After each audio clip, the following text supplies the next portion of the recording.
Right, Tom, what are you doing? So I'm using this thing. What is this thing? A calibration reticle. A calibration reticle. Or a calibration slide. It sounds dodgy. It's got a bunch of different values on there. Uh-huh. If you put it on this black, I actually can see something. Oh, I see. Yes, there you go.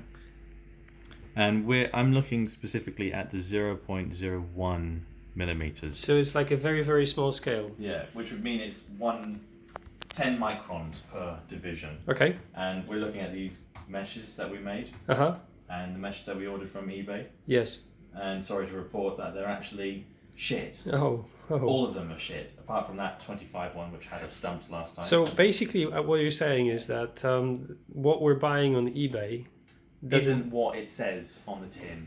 Okay. And I mean, sort of not surprising. So buyer beware. Buyer beware. Yeah. 18 microns came out as 140 microns. Well, that's so it's useless. It's kind of off. Sounds like it's kind of off. 10 microns was 40 to 120 microns.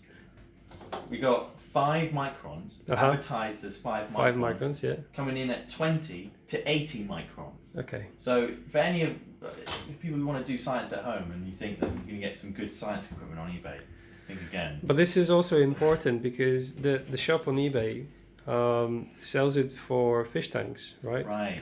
So if, for instance, people who are keeping fish, it matters to them what the size of the filter is for the health of their fish.